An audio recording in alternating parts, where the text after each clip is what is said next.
On y va pour cette vidéo, c'est parti, regardez, on va faire une apparition de site comme ça, ou plutôt les éléments du site vont apparaître. Ça va être une timeline mais sans JSAP, sans JavaScript, on va faire ça en pur CSS, même si à la fin je vais vous montrer un tout petit peu de JS pour optimiser on va dire l'apparition de tout ça. Ok, donc d'abord on va faire apparaître musée d'art classique ici, l'image en PNG assez sympa que j'ai détouré sous Photoshop, et ensuite on va avoir comme ça, tac, notre navigation qui apparaît. Allez, c'est parti. Alors, on se retrouve sur le code ici, index HTML, style CSS, un script vide et notre image comme ça qu'on a là. Je vous mets le code source en description sur mon site l'école du web, vous pouvez l'avoir gratuitement si vous voulez l'utiliser ou faire quoi que ce soit avec.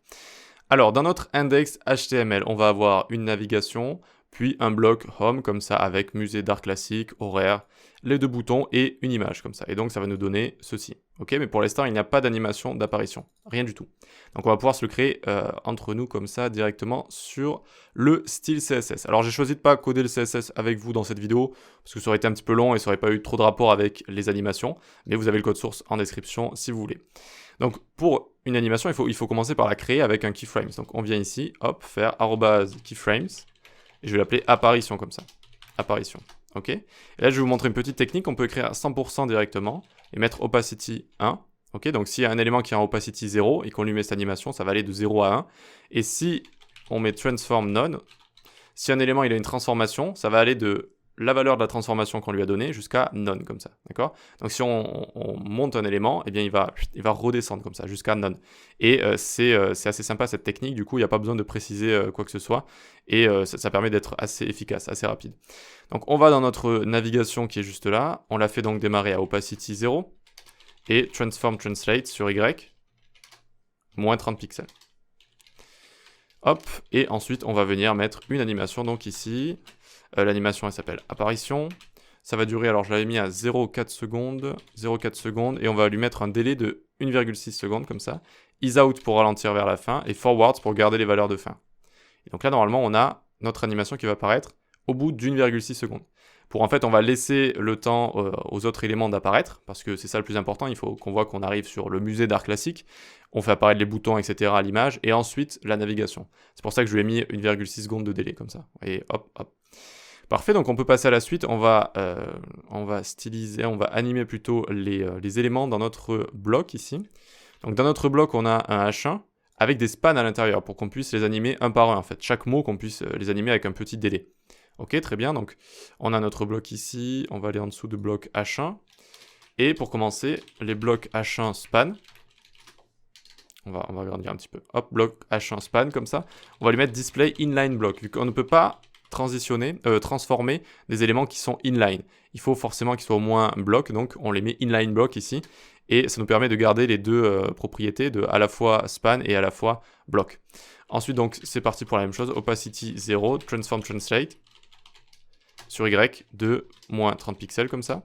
Et ensuite pour ajouter un délai à chaque span, comment on va faire? On va faire .block H1, et dans ce bloc là, on va prendre le premier, nthchild1, et on va lui mettre une animation, apparition, tac, je lui avais mis 0,8 secondes, 0,2 secondes de délai, donc ça c'est la première chose qui va se lancer, ease out, comme ça, ease out, forward.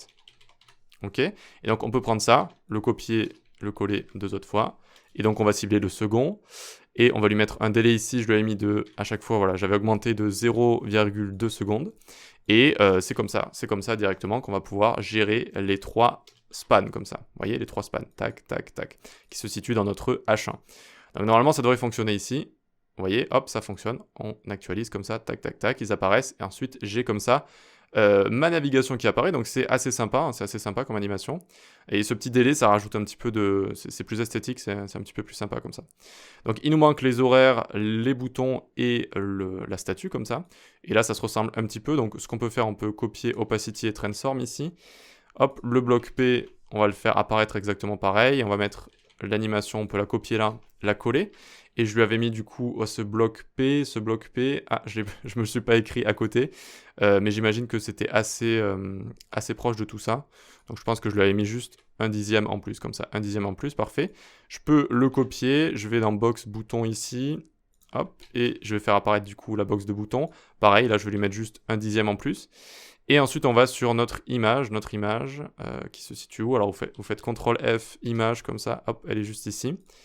Voilà, et je viens ici, tac, et je viens lui mettre un translate sur X, je lui avais mis X si je dis pas de bêtises, hop, pour que ça apparaisse de gauche à droite en fait, voilà, pour que ce soit un petit peu différent des autres. Et à cette image, je lui avais mis une seconde comme ça.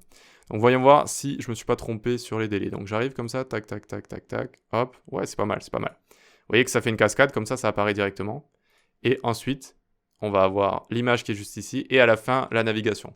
Comme ça, en fait, il faut vraiment mettre en avant la chose la plus importante du site. C'est quoi ici? C'est vraiment le fait qu'on est sur le site du musée d'art classique. Je ne sais pas si ça existe, mais imaginons. Et ensuite, on fait apparaître sous une forme de cascade également les boutons qui sont assez importants, les horaires, l'image qui rajoute du style de cette statue comme ça, classique, c'est assez sympa. Et à la fin, on n'oublie pas de rajouter quand même la navigation pour dire « Eh oh, regarde, il y a quand même une navigation si tu as envie de naviguer sur ce site. » Ok? Et donc, on a bien ceci, hop, qui donne un effet plutôt cool. Voilà pour ça, likez, partagez, abonnez-vous. Vous avez le code source en description dans l'école du web. Vous pouvez avoir tout ça directement, l'utiliser comme vous voulez. Vous n'avez pas besoin de me demander. Parfois, vous me demandez si vous pouvez l'utiliser ou quoi que ce soit. Faites-en ce que vous voulez, c'est cadeau. Allez, on se dit à la prochaine. Ciao.